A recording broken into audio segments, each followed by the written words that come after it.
I want to talk about being fat. I want to talk about what nobody else wants to. I want you to respect me, not judge me. I want you to listen to me, not hear me. Because I want to tell you my story.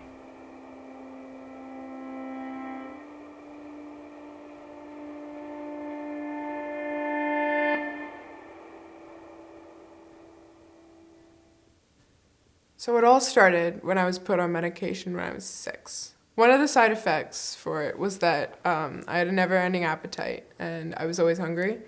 So I gained weight all throughout elementary and middle school. I actually hit 100 pounds at a time where that was absurd. And surprisingly, I wasn't ridiculed for my weight back then. My parents were probably the first ones that started to notice, although I don't think that their intention was ever to hurt me about it. I can actually remember a specific time in which I was in the kitchen and I was making some food after school. I'd had a really bad day, and when I'm stressed out, I eat. But my mom comes in, she looks at me, in that way, and she asks me if I was gonna eat all of that, this plate of food. And I don't know what it was, but I just snapped. I started yelling, asking her why she was always on my case about what I was eating. And the thing is what I don't think she ever realized was that she and everybody else had made me hate myself. Me and my friend, we had a conversation one day, and I said that I hated high school relationships. And of course she asked why. And I never really had a problem with them, aside from the fact that I would never have one. Guys our age aren't looking for that. They want somebody who is slim and sexy. They couldn't care less if you're smart, or if you're nice, or if you dress well, because that doesn't matter. I remember me and my mom once talked, and she told me that I could afford to lose 50 pounds. And that hit a nerve in me. And I told her that real disappointment was hearing from somebody that you love tell you that you're not good enough, that you needed to lose weight. My friends would always joke about how they can throw up something after they've eaten it, joke about getting too fat or eating too much.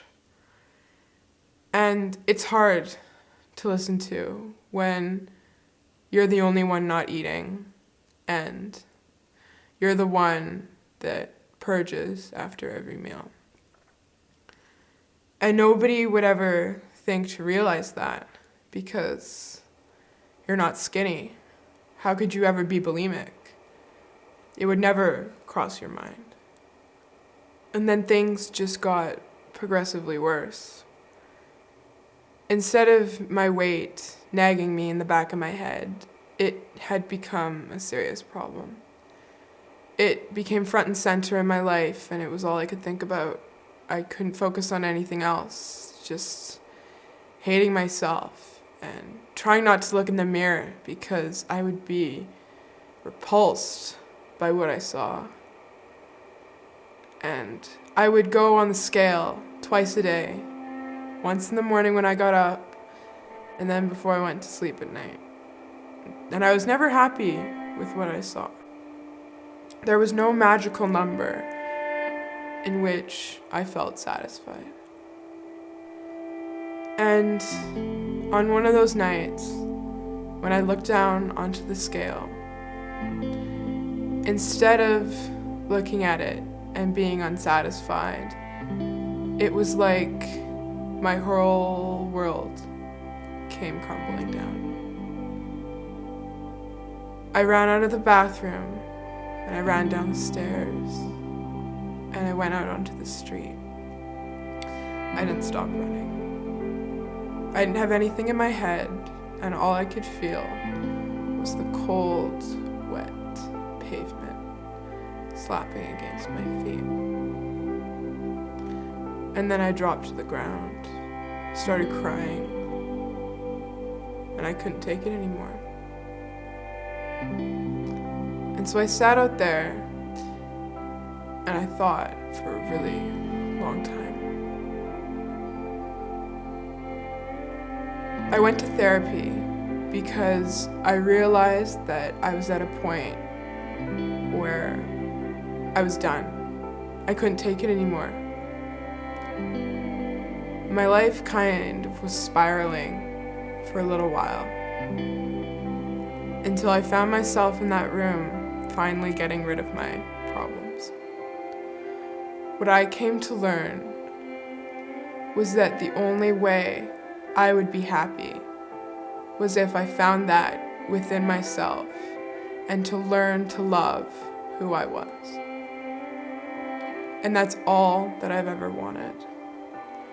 All I've ever wanted was to be happy.